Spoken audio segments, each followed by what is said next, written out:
ಹಾಕು.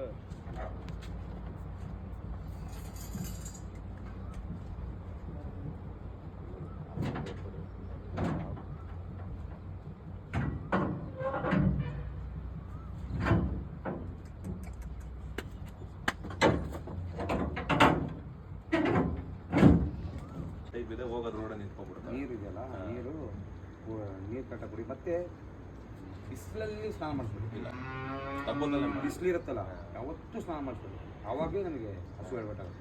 ಬಿಸಿಲಿದೆ ಅಂತ ಏನು ಮಾಡ್ಬಿಡ್ತೀವಿ, ಸ್ನಾನ ಮಾಡಿಸ್ಬೇಕು. ಬೆಳಗಿನ ಜಾವನೆ ಮಾಡಿಸ್ಬಿಡ್ತೀವಿ. ಮಿಸ್ ಆಯಿತು ನಮ್ಮ ಕೈಯಲ್ಲಿ ಆಗಿಲ್ಲ ಅಂದರೆ ಈವ್ನಿಂಗ್ 5 o'clock ಮಾಡಿಸ್ತೀವಿ. ಆದರೂ ಒಂದು ವಾರಕ್ಕೊಂದು ಸ್ನಾನ ಮಾಡಿಸಿ. ಸ್ನಾನದ ಇಂಪಾರ್ಟೆಂಟ್ ಇಲ್ಲ. ಇಲ್ಲ ನಮಗೆ ನೋಡೋಕ್ಕಾಗಲ್ಲ ಅನ್ನೋ ಕಾರಣಕ್ಕೆ ನೋಡೋಕ್ಕಾಗಲ್ಲ. ಮಾತ್ರ ನಾವು ಹಾಲು ಕರೆಯಕ್ಕಿಂತ ಹಸು ಆಕ್ಚುಲಿ ಹಂಗೆ ಇರಬೇಕು. ನಮ್ಮ ಪಂಜಾಬಲ್ಲಿ ಇಷ್ಟಿಷ್ಟು ಗೊಬ್ಬರ ಇರುತ್ತೆ. ಇಷ್ಟಿತ್ರ ಅಲ್ಲ ಅದು ಪೂರ್ತಿ ಗೊಬ್ಬರದಲ್ಲಿ ಬಿಟ್ಟಿರ್ತೀವಿ. ಯಾಕೆ ಗೊತ್ತಾ, ದೃಷ್ಟಿನೇ ಆಗಲ್ಲ ಹಸುಗಳಿಗೆ. ಆ ಗೊಬ್ಬರ ನೋಡಿ ಏನೋ ಮರ ಹೆಂಗಿದೆ ನಮ್ಮಲ್ಲಿ ಏನಾದ್ರು ತೊಳೆದು ಬಿಟ್ಬಿಡ್ತಾರೆ. ಕಣ್ಣಿ ಜನ ಬಂದ ತಕ್ಷಣ ಕಣ್ಣಿ ಹೊಡ್ತಾರೆ.